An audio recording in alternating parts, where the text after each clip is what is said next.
Hello everyone, most welcome है आप सभी का हमारे इस प्यारे से यूट्यूब चैनल में। अगर आप चैनल पर नए हैं तो प्लीज़ चैनल को ज़रूर सब्सक्राइब कीजिएगा, क्योंकि यहाँ पर आपको वही मिलेगा जिसकी आपको ज़रूरत है। तो आज का ये मेरा पहला लेक्चर है और पहले लेक्चर में आज हम यूनिट 1 को शुरू करने वाले हैं। और अगर आप जियोग्राफी बी थर्ड सेमेस्टर के विद्यार्थी हैं तो ये वीडियो आपके लिए है। और पूरी कंप्लीट वीडियो देखिएगा आपको पूरा टॉपिक बहुत ही अच्छे से समझ में आएगा। तो एक बार पहले हम आपको इस यूनिट के बारे में बता देते हैं कि जिस यूनिट को हम पढ़ने वाले हैं आखिर उसमें है क्या, किन चीज़ों के बारे में हम जानेंगे। तो यूनिट का जो टाइटल है वो है concept and component of environment, ecology and ecosystems, Indian traditional knowledge in environment and disaster management.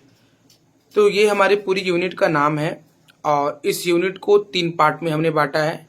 पहला हमारा जो है वो इन्वायरमेंट, इकोलॉजी, इकोसिस्टम। दूसरा हमारा है Indian traditional knowledge in environment और तीसरा है आपदा प्रबंधन में जो हमारे पारंपरिक तकनीक है वो कैसे उपयोग की जाती हैं।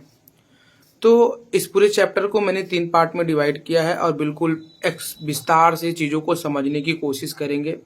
तो एक बार हम आपको इस चैप्टर के हर एक वर्ड का मतलब बताने की कोशिश करेंगे, तो उसको भी आप लोग समझिएगा कि concept of component of environment, यानी एनवायरनमेंट पर्यावरण है क्या, उसका कॉन्सेप्ट क्या है, उसकी मूल संकल्पना क्या है, पर्यावरण के कितने घटक हैं, ये सारी चीज़ें हम इसमें पढ़ेंगे। उसके बाद इकोलॉजी का मतलब ये होता है कि जितने भी इकोलॉजी का मतलब ये हुआ कि हमारे इस जैव मंडल में जितने भी सारे जीवधारी हैं वो एक दूसरे के साथ कैसे डिपेंड होके रहते हैं, इन सारी चीज़ों के बारे में। इकोसिस्टम हमारा जो होता है ये मतलब प्रकृति और जीव आपस में कैसे संबंध स्थापित करते हैं, इन सब चीज़ों के बारे में। उसके बाद जो Indian traditional knowledge in environment है, इसमें हम उन पारंपरिक तकनीकों के बारे में डिस्कस करेंगे या जानेंगे कि पहले जो वन संरक्षण या हमारा पर्यावरण था या जीव संरक्षण कैसे पारंपरिक तकनीकों से किया जाता था पुरानी पद्धति में। आज मॉडर्न की बात नहीं, इसमें ओल्ड मॉडल की बात की जा रही है कि पुराने समय में किस प्रकार से हमारे वन और पर्यावरण का संरक्षण किया जाता था। और अगला आपका है डिजास्टर मैनेजमेंट। तो डिजास्टर मैनेजमेंट में हम ये जानेंगे कि जब कोई आपदा आती है तो उसका प्रबंधन पारंपरिक तरीके से कैसे किया जाता था।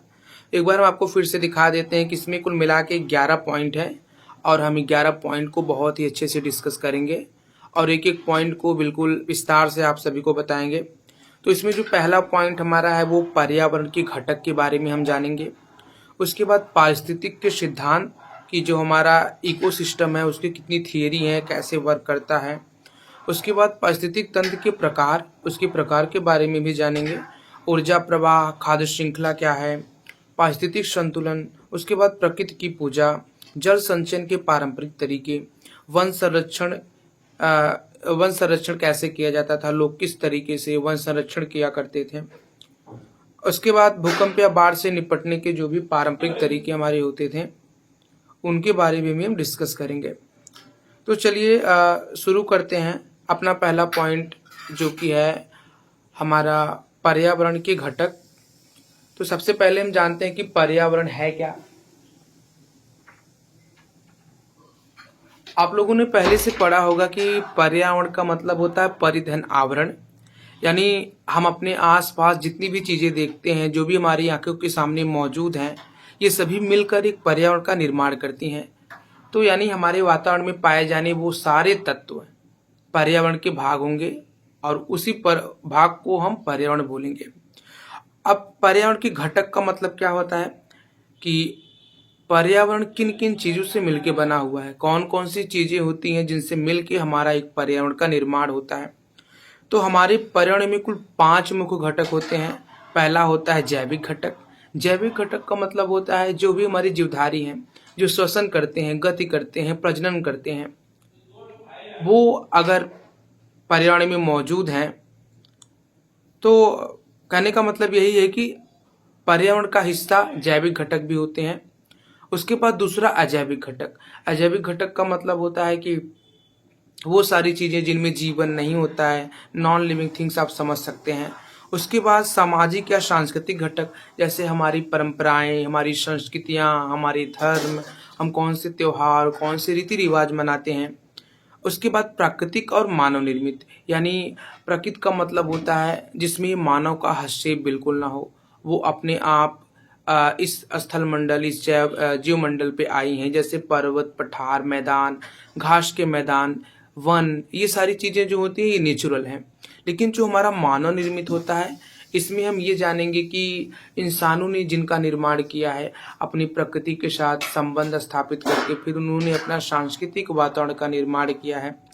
कहने का मतलब है जो भी हमारी सड़कें, पुल, इमारतें, स्कूल, ये सारी चीज़ें ह्यूमन मेड, यानी इंसानों ने बनाया है।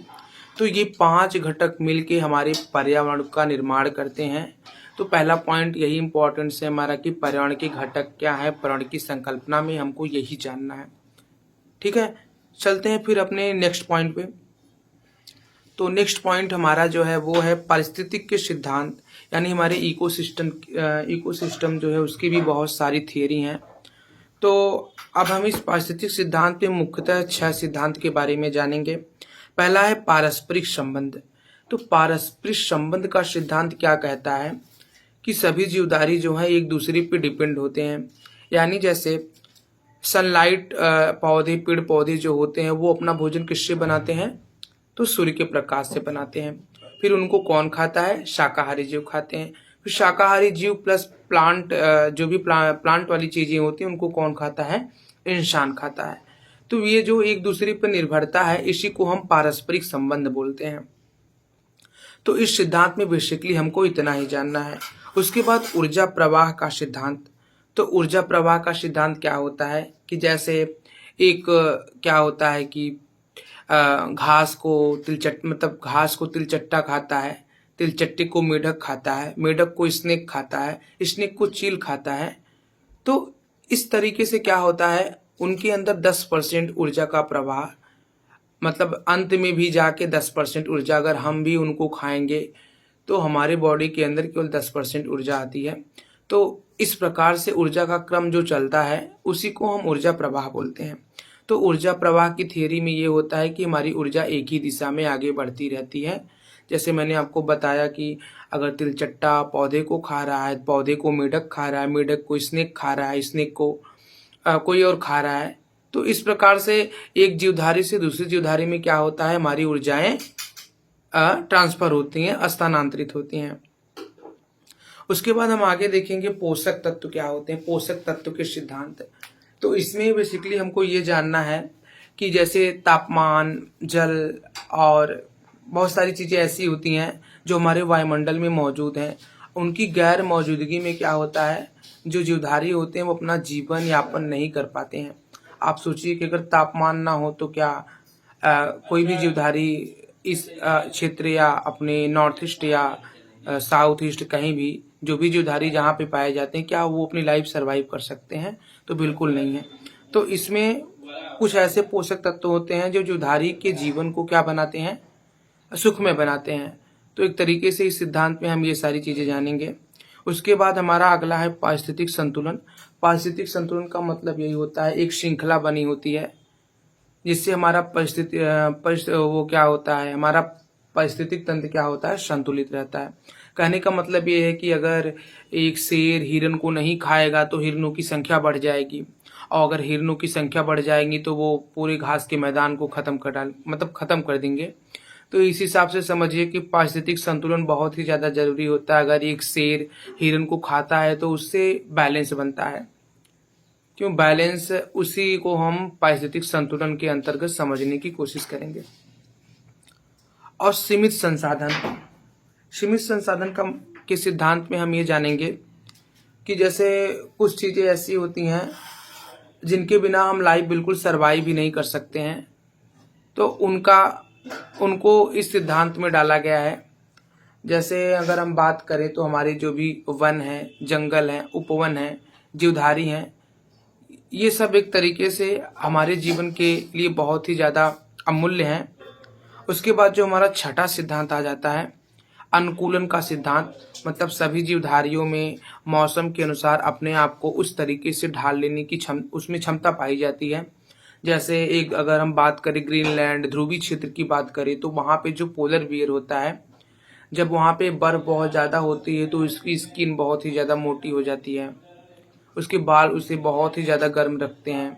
और आपने कभी कभी उस जीवधारी के बारे में, चैमलॉन जीवधारी जो होता है, एक जीव है जो समय मतलब जैसे ही क्लाइमेट मौसम चेंज होता है तो उसके रंग में भी परिवर्तन होता है।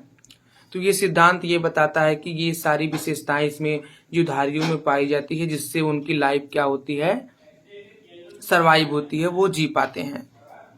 तो हमने दूसरा भी समझ लिया। अब हम आगे डिस्कस करते हैं अपने अगले पॉइंट पे। तो अभी तक हमने पर्यावरण के घटक और पारिस्थितिक के सिद्धांत को बहुत ही अच्छे से समझ लिया है। अगर किसी का कोई डाउट हो तो कमेंट में ज़रूर बताइएगा, डाउट को क्लियर करने का प्रयास किया जाएगा। तो अगला पॉइंट हमारा है भाई, अब अभी तक मैंने जो हमारा पहला पॉइंट था कि इन्वायरमेंट के बारे में, इकोलॉजी क्या होता है, इकोसिस्टम के बारे में हमको उतनी चीज़ें जाननी थी। अब हम आगे देखेंगे अपने दूसरे पॉइंट में। मैंने आपको बताया था कि जो हमारा ये सेक्शन है ये पूरा 3 पार्ट में बटा हुआ है। तो ये हमारा दूसरा सेक्शन है पारिस्थितिक तंत्र के प्रकार। तो हमने पारिस्थितिक तंत्र को जान लिया कि भाई एक संतुलन बनाने के लिए एक जीवधारी दूसरे जीवधारी का क्या करता है, भक्षण करता है। अब उसके प्रकार 2 प्रकार यहाँ पे दिया गया। पहला एक प्राकृतिक होता है, प्राकृतिक तंत्र, दूसरा होता है कृत्रिम पारिस्थितिक तंत्र। तो प्राकृतिक तंत्र के पारिस्थितिक तंत्र क्या होता है, वे तंत्र जो प्रकृति में पाए जाते हैं, इसमें किसी भी प्रकार का मानव हस्तक्षेप नहीं होता है। जैसे अगर स्थलीय तंत्र की बात करें तो जंगल हो गया, मरुस्थल हो गया, घास के मैदान हो गए, पर्वतीय मैदान हो गए। और जलीय परितंत्र की बात करें तो ये हमारे मीठे पानी का तंत्र, उसके बाद लवणीय जल और दलदली तंत्र। तो मैं कहने का मतलब है कि जो ये प्राकृतिक तंत्र है ये भी 2 पार्ट में बटा हुआ है, स्थलीय पारिस्थितिक तंत्र और जलीय पारिस्थितिक तंत्र। उसके बाद हम देखते हैं कृत्रिम पारिस्थितिक तंत्र क्या होता है। यह वे तंत्र हैं जिसमें मानव के द्वारा बनाया गया और नियंत्रित किया जाता है। जैसे सड़कें, इमारत, पार्क, इसे इंसानों ने बनाया है और इसे क्या किया जाता है, उनके ही द्वारा नियंत्रित किया जाता है। कहने का मतलब ये है कि सड़कों को कौन बनाया है, इंसान ने बनाया है। इसका उपयोग, इसकी सुरक्षा, इसकी जिम्मेदारी, इसकी टूट फूट की मरम्मत सारी किसकी होती है, इंसान की होती है।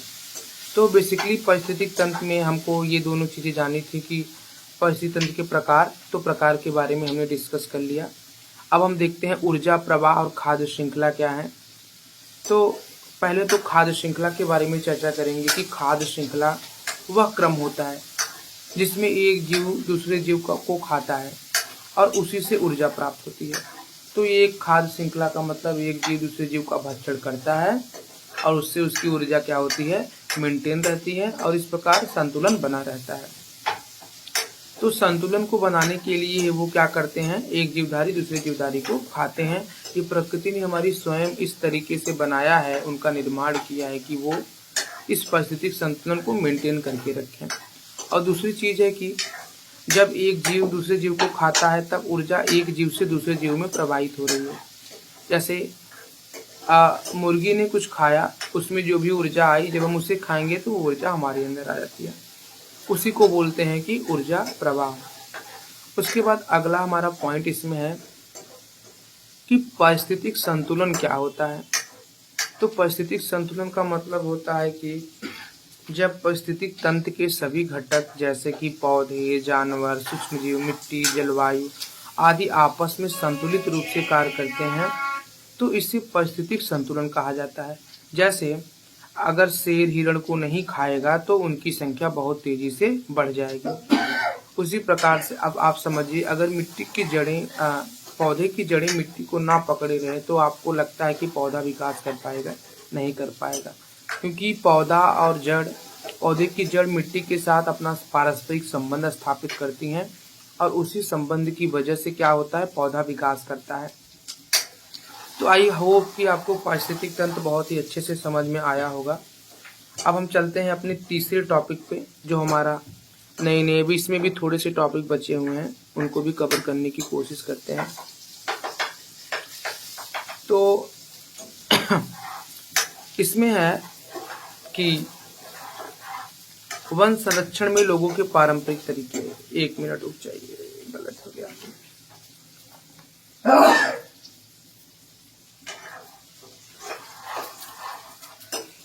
हाँ, तो हमने 2 पार्ट को बहुत ही अच्छे से समझ लिया और उसे खत्म भी कर लिया है। अब हमारा अगला पार्ट है कि Indian traditional knowledge in environment. अब मतलब जो हमारी प्राचीन पुरानी पद्धति, ज्ञान की पद्धति है पर्यावरण को बचाने के लिए, इसमें क्या कहा गया है कि भारतीय पारंपरिक ज्ञान प्राकृतिक संसाधनों के संरक्षण, उपचार और उपयोग की हजारों वर्षों से चली आ रही विधियां हैं। मतलब ये ऐसी विधियां हैं जिनको हमारे पूर्वजों ने माना है और आज की जनरेशन भी उस चीज़ को फॉलो कर रही है। इस चीज़ को फॉलो करने का पर्पस, उद्देश्य क्या है कि कहीं न कहीं हमारा पर्यावरण, हमारा जैव संरक्षण इससे बचा हुआ है।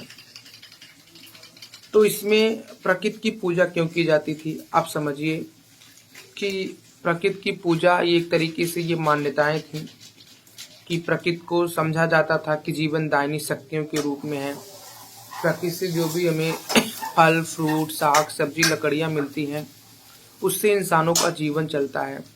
इसलिए उन्हें जीवन देने वाला या देव रूप में भी समझा जाता था। और दूसरी चीज़ होती पर्यावरण संरक्षण हेतु। कई बार ऐसा होता था कि जो हमारी चिपको आंदोलन, मतलब पेड़ों से अथाह प्रेम होता था, क्योंकि उनकी जीवन शैली उसी से जुड़ी होती थी। उसी के पास रहना, उसी से सारी ज़रूरतों को पूरा करना, ये सारी चीज़ें कहीं न कहीं हमारी प्रकृति को संरक्षित करने में बहुत बड़ा प्रयास इन पद्धतियों का रहा था। आध्यात्मिक दृष्टि से अगर बात की जाए तो कहा जाता है कि जो हमारी प्रकृति की चीज़ें हैं वो कहीं न कहीं ब्रह्मा के शरीर का अंश है। तो ब्रह्मा के शरीर का अंश भी समझा जाता है। उसके बाद नीचे दिया गया है जल संचयन के पारंपरिक तरीके, यानी प्राचीन समय में जल का संरक्षण कैसे किया जाता था, कौन सी तकनीक अपनाई जाती थी। तो यहाँ पे पहली जो तकनीक है वो है कुआं। आपको पता ही होगा कुएं से क्या होता था, जल का संरक्षण होता था। उसके बाद दूसरा है तालाब या पोखर। अगर आसपास कहीं बाढ़ की समस्या आ जाती थी तो बाढ़ का पानी इस तालाब या पोखर में इकट्ठा हो जाता था, जिससे लोग भी बच जाते थे, उनके घर भी बच जाते थे। उसके बाद बावड़ी। बावड़ी का मतलब होता है, कुछ कुएं ऐसे होते हैं जिनमें सीढ़ियाँ बनी होती हैं। आप देखेंगे कि उसमें साइड सीढ़ियाँ बनी होती हैं उतरने के लिए। तो ऐसे कुएं कहाँ पाए जाते हैं? ज़्यादातर राजस्थान और गुजरात के इलाके में ऐसे पाए जाते हैं। और जोहड़, उसके बाद हमारा जो होता है टंका या टांका, जो छत के ऊपर बनाया जाता है। तमिलनाडु, केरल, इन सभी इलाकों में छत के ऊपर टांका या टंका बनाया जाता है, जिसमें वर्षा जल का पानी इकट्ठा होता है और उसे वर्ष भर यूज, कहीं कहीं तो इसको बनाना अनिवार्य है। अगर किसी की छत पर ये नहीं बनाया गया है तो उसे कानूनी रूप से जुर्माना देना पड़ता है। उसके बाद अगला है आहार पाइप प्रणाली, या बिहार, ये ज़्यादातर बिहार में प्रचलित है। और झीलों और जलाशय। उसके बाद जरात बंदी। ये कुछ ऐसे पारंपरिक तरीके हैं जिनको अपनाकर जल का संरक्षण किया जाता था। अब इसके लाभ क्या हैं? तो भूजल स्तर बढ़ता है। इससे क्या होता है कि भूजल स्तर बढ़ता है और सूखा और अकाल में राहत होती है। यानी कठिन समय में जो जल इसमें इकट्ठा होता है, लोग इसका उपयोग करते हैं। पोखर का जल सिंचाई के लिए, कुएं का जल पीने के लिए, टांके में जो पानी इकट्ठा किए उसको भी पीने के लिए, सिंचाई और पानी की सुविधा। तो आप अच्छे से समझ गए होंगे कि जो हमारा जल संचयन के पारंपरिक तरीके हैं उसके लाभ क्या हैं और कौन कौन से तरीके हैं। चलते हैं हम आगे। अब आगे दिया है कि वन संरक्षण, यानी कि पहले जो वन का संरक्षण किया जाता था वो मतलब किस प्रकार किया जाता था।